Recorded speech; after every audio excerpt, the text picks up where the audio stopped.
Bon dia. La ponència va dels metges catalans de Carles V. L'any que ve és l'any de l'aniversari de la coronació de Carles V com a emperador del Sacre Romà Imperi Germànic. Doncs bé, com passa amb la literatura, la majoria dels metges també són relocalitzats, canviats de lloc i fets castellans. Carles V, sabeu que mor a Sant Jeroni de la Murtra, el Jordi Bilbeny i després el Daniel Ibáñez també ho han glosat i ho han demostrat, però clar, si l'emperador està aquí, els metges han d'estar aquí. Doncs això. Aquest és un retrat de Carles V que em sembla que és de Ticià i em sembla que és Barcelona, i comencem. A veure, cal una petita introducció de context mèdic, perquè si no, no fem només identitat, sinó fem tradició en medicina. La medicina hispànica, per tant la catalana, que és bàsicament la hispànica, té tres tradicions al principis del Renaixement, que és la tradició jueva i la tradició àrab, que es concreta amb tres metges, o amb tres noms, Hipòcrates, Avicenna i Galè. Per tant, són metges jueus i d'origen musulmà. De fet, en cert moment, amb Felip III, han d'anar a buscar, que ja han passat dos reis, han d'anar a buscar un metge, quan és petit, un metge musulmà de Gandia, perquè el cura i serà el que després expulsarà els musulmans. Bé, aleshores això és una anècdota, no? D'aquesta tradició s'hi afegiran metges cristians, com tenim al darrere, sí, hi haurà Arnau de Vilanova, i després, que ja és cristià, però veu de tota la tradició jueva i musulmana, i més endavant, si voleu, un altre català nascut a Sixena, com és Sirvent, però n'hi ha 50.000 més, parlo de noms que oficialment són associats per la història oficial. La ponència aquesta va de dos metges, que són els pares, els prepares de l'anatomia, com són Bernat Muntanya de Montserrat, que amb el nom, i Lluís Llobera, que segueixen la tradició de l'anatomia dels regnes catalans d'Itàlia, sobretot amb Leonardo da Vinci, que el primer gran llibre d'anatomia és De Anatomis Corporis Fabrica. Doncs bé, aquesta és la tradició, diguem, que aniran rebent, on ens situem. A veure, més coses. Catalunya, com i a tots els regnes cristians, hi ha una institució que es diu el Protomedicat Reial. Per tant, hi ha el Protomedicat de Catalunya, que durarà fins al 1714, que està regit per les constitucions de Catalunya, però és una institució molt lligada al rei. Aquesta institució té el seu origen amb una institució que ja d'Alexandre Magne, els grecs, els romans, tot això, que és una cosa que es diu arquiatros, que és cap, vol dir arco, vol dir cap en grec, i giatro, metge, que són els metges que tenen cura de la salut dels caps, és a dir, dels reis reials, no? Això. I aquí, a la nostra tradició, a la tradició catalana, recordeu que la nostra nació també inclou fins a cert moment Occitània, tenim tres centres importants de medicina, dos, Montpeller i Lleida, que la primera facultat de medicina important és de Lleida, i després passarà a València. Les universitats intermitges, com són Perpinyà, Barcelona i Girona, en medicina no són massa rellevants. El papa Borja, anem avançant, es porta els seus metges dels regnes catalans, Pere Pintor o Gaspar Torrella. El protomedicat amb Carles I, amb Carles V com a emperador, té diversos metges, té molts metges, per dir d'alguna manera, però un de molt important que es porta un metge flamenc, Andreas Baselius Amiatí, que formarà part del seu protomedicat. I el protomedicat el que fa alhora estableix, dicta mesures de salut, permisos, exàmens, com d'exercir els metges, els metges de física, que és el nom que se'ls dona, en català, els cirurgians, els barbers són els que fan operacions, els tribunals mèdics. Doncs bé, Carles V, quan arribi al 1516, com el que serà el futur emperador, nomenarà a Andreas Vesalius com a cap del protomedicat imperial, que és un metge flamenc. Doncs aleshores, amb aquest de jove havia estat metge, havia estat als exèrcits imperials, per tant, són anatòmics, fan anatomia. Per fer anatomia el que cal és disseccionar cadàvers.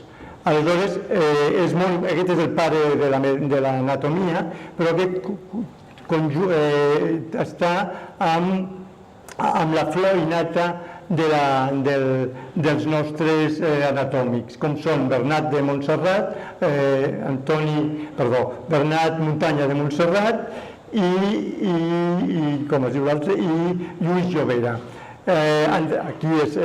Aquest és el senyor aquest, el Vesalius, aquí podeu veure tot el que us he estat dient, ho torneu a veure a repetir aquí, els seus llibres, el més important d'Humanius Corporis Fabrica, passo, això més portades dels llibres del Vesalius, el llibre més famós aquest del Corporis Fabrica del Vesalius, més Vesalius, són imatges del Vesalius, anatomia, l'il·lustrador, un dels il·lustradors més importants del Renaixement, d'exemple de Ticià, l'il·lustrador de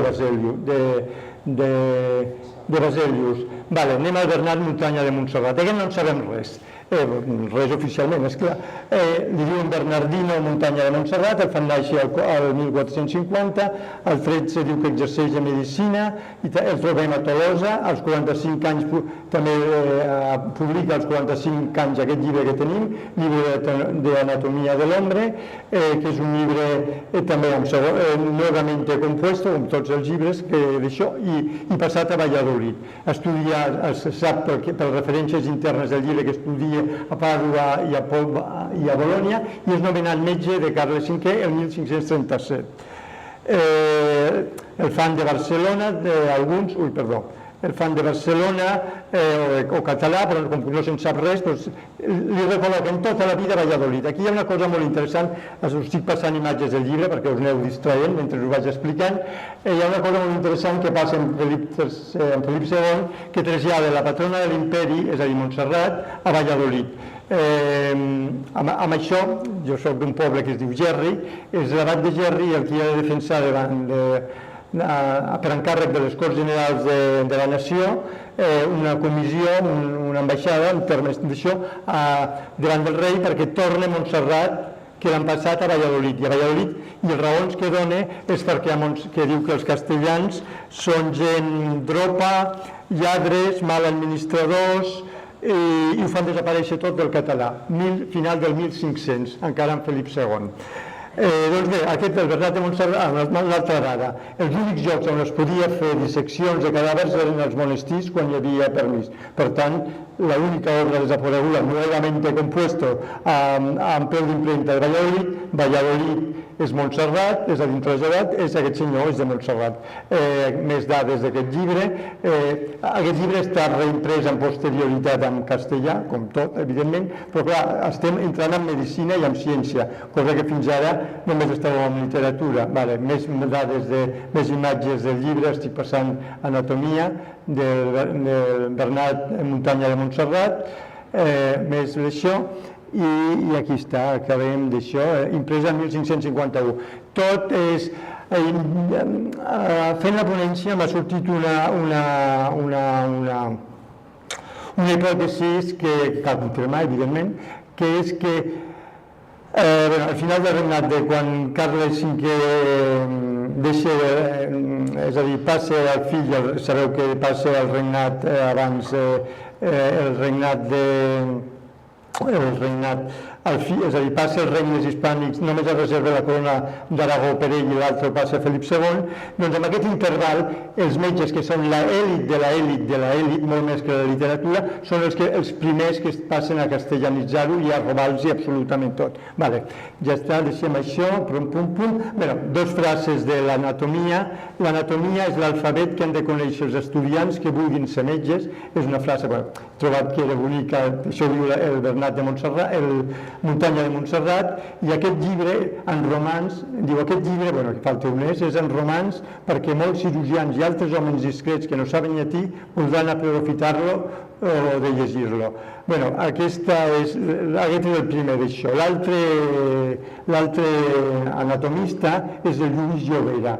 Bueno, aquí hi ha una conjuntura de tots d'anatomistes, que també tots són catalans. El Jordi Bilbeny ha tractat el tema de l'Andrés Laguna, que també és anatomista, i aquest també, el Jordi l'identifica amb un estany, però podem suposar que pot ser de Sogorb perquè el fan de Segòvia, i normalment Segòvia pot ser Sogorb perquè a Sogorb hi ha una gran tradició d'això. Bueno, que aquest també està al promedicat de l'emperador Carles, assisteix als fills de Francesc I. Tu només pots fer això si estàs al costat, no? La conseqüència que té, passem a Lluís Llobera, la conseqüència que té en medicina la censura, la Inquisició i la persecució del coneixement, que és el que fa actualment ja fa Felip II, és que al final del regnatge de Francesc I de França, que havia estat, com sabeu, presoner de Carles I, demanen metges aquí als regnes hispànics, perquè la gran tradició mèdica era aquí, als regnes hispànics, per tant nosaltres, amb la tradició que he dit, que li envia un metge jueu i diu que ja no en tenen i ha d'anar a buscar metges a Constantinoble. Lluís Llobera, aquest el fan néixer a Àvila el 1480 i desconeixem el lloc de la seva mort. El nomenen com Lluís Llobera d'Àvila, Lluís d'Àvila i de Llobera. Aquest era impressionant, aquest metge, perquè en la medicina de l'època els metges són, la medicina no és com ara social, sinó que té medicina, bàsicament, els qui tenen diners i els que se'l poden pagar, i això són nobles o classes altes. Com falta? Aleshores, Carles I el nomenen al seu protomedicat, metge del protomedicat seu el 1529, però tenim una cosa molt curiosa, que clar, aquí tot això, com que tenim que a l'arxiu de Simancas, que la gent es creu els arxius com si fos del nostre senyor, i quan sabem que l'arxiu de Simancas és un arxiu per falsificar documents, és el que després ha fet tots els imperis que volen durar 1000 anys, el Tercer Reich o la Unió Soviètica, tenien els arxius per posar el que refer absolutament i refer la història posterior. O sigui, això es comença a fer amb l'arxiu de Simancas de la corona hispànica. Aleshores allà tot està falsificat també, perquè el que canvien és la identitat dels coses. I aquí el doctor comencen a les cèl·lules de Carles I, que són falsificades, el nomenen com doctor Àvila. Aquí veieu aquesta imatge, és molt curiosa, és el seu llibre aquest, és un llibre que Banquet de nobles cavallers, que és com han de cuidar la salut, consells dietètics, els cavallers, de viatge, de com han de viure. Doncs amb aquesta imatge al fons és Montserrat. Mireu aquestes, això, més coses, que estan tapadida aquesta ponència.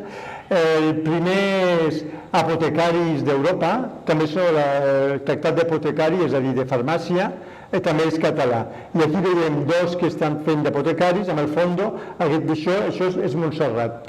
Continuem. La nissaga del Llobera, ara resituem al Llobera, que fan néixer a Solsona, són de fet catalans. Són una nissaga que la trobem a nascuts de Solsona, d'origen jueu, i hi ha un Joan Llobera, un Bernat Llobera, un Joan Llobera Garró, que són comerciants riquíssims, són administradors de la taula de canvi, estan al Consell de Cent, tenen una mentalitat de mercaders enriquits I ara ja passem perquè anem ràpid, ja expliquem el per què jo crec que tot està resituat i d'això. El Jordi Bilbeny, ens va fer veure que els Llàtzer de Tormos havien fet eren edicions d'estat, expresso d'això. Doncs per què són edicions d'estat? Perquè tots els llibres del Llobera són nuevamente compuestos i amb permís imperial. Això s'ha de fer amb posterioritat, això s'ha de fer amb Felip II ja, perquè donen un any d'escriptura i hi ha coses dintre del llibre que fan referència abans. I justament als pròlegs dels llibres es diu que hi ha edicions amb d'altres llengües. I amb el primer cas que tenim, que és el llibre el banquete de nobles caballeros, nuevamente compuestos a dalt, permís imperial a sota, aquí sí, i diu que tot és al voltant, a veure on ho trobo, sí, i està ple de catalanades. Això ja també és divertidíssim, no? Que ja ho tenim molt... Alemanya, Autant, Prunes, menjar grueso... I la cosa que és molt... Aquest llibre té edicions alemanyes, 1, 2, 3, 4 edicions alemanyes, i el que sostén que tot és un embolat. Hi ha una cosa que és novetat, que ja havíem vist que passava en literatura, als Llàtzer de Tormos, que recol·loquen els personatges de lloc, l'acció que passava al País Valencià, al Regne de València, ho recol·loquen a Castella. El que està passant amb Felip II, amb aquesta obra, és que posen com tractar malalties i posen que es pot tractar amb vi, per que els vells és molt divertit, són magnífics els llibres, però el que posen, la novetat que es veu que censura és que posen els vins castellans i fan sortir per primera vegada Madrid. És a dir, tenim en compte que Felip II canvia la capital a Madrid. Madrid en un lloc on es fan molt bons vins, per si us interessa. Les obres aquí, ja vaig acabant, els llibres són, aquest és el llibre dels 4 malalties cortesanes, nuevamente compuesto, i explica les malalties cortesanes són, a veure si els trobem, la gota, Carles I va morir de gota, a veure, ara no trobo on són les malalties cortesanes, són 4, a veure, ho posa dintre el text. Sí, la pedra de rinyó, les vulves, símfilis, recordeu que acaba d'arribar d'Amèrica la símfilis i hi ha una altra que no sé quina és, però bueno, pedra de rinyó, ja vaig passar perquè ja he d'acabar, dona consells de vida, això que per menjar, tot això, els llibres exactes, els llibres són els llibres dels 4... Sí, i aquest llibre es reimprimirà amb una reagrupació posterior, Vergel de Sanitat, que és a dir, és tan evident que l'estan retocant amb posterioritat, llibre de pestilència i curativa, no sé què, que tots això, Alcalá, Toledo, és a dir, tots els resituen fora d'aquí, no? I una gran novetat amb els nostres metges és que són els primers metges que parlen d'esterilitat, i del tractament pediàtric. I els gravats del primer llibre, que ja és un llibre nuevamente compuesto i és la primera edició, li canvien els gravats i li fumen el nom. A dalt veieu el nom d'Àvila, que és la representació del Lluís Llobera, aquí també doctor d'Àvila, és a dir, t'estan canviant el nom a dintre del text, i aquí estic passant els llibres que hi havia, i un d'aquests llibres està els remedios de no sé què, de la pestilència, està dedicat al bisbe de Sevilla, però el bisbe de Sevilla que resulta que és valencià, el llibre del regiment de salut, i ja està. En tot cas, hi ha una frase també molt bonica d'aquest senyor que val la pena, ja és l'última, encara que mai ha passat de temps, perquè val la pena d'això, sobre els metges, com diu la filosofia dels metges que tenen els metges catalans, que han de tenir els metges segons els nostres metges catalans, no? Ha de tenir 10 o més anys d'experiència. Diu que avui, parlem del 1500, a principis, no són lletrats ni tenen experiència i s'emporten els diners i els experimentats s'emporten el treball. El físic, el metge, per ser bo ha de ser reposat, lletrat i bona estimativa que quan parli se l'entengui, que diu que aparenten molta salut i no en donen cap. No en donen cap. Molta salut, a veure on és, i no tinc on és. Volen que abans, els metges volen que abans es mori que no se sàpiga de la seva ignorància. Tenen poca consciència i no són bons cristians. El bon físic, el bon metge, ha de ser de bona estimativa i docte en pràctica i teoria i secret com el confessionari, el secret de medicina. Alegre, humil, graciós, només interessar-li curar el dolent, el mal, i no treure els diners. Ha de curar el pobre i el ric i tenir renda i sou per poder curar els pobres de franc, no cobdiciós ni maliciós, donat a l'estudi i no negociador ni mercader. Això els hi podríem aplicar als metges d'avui. Gràcies.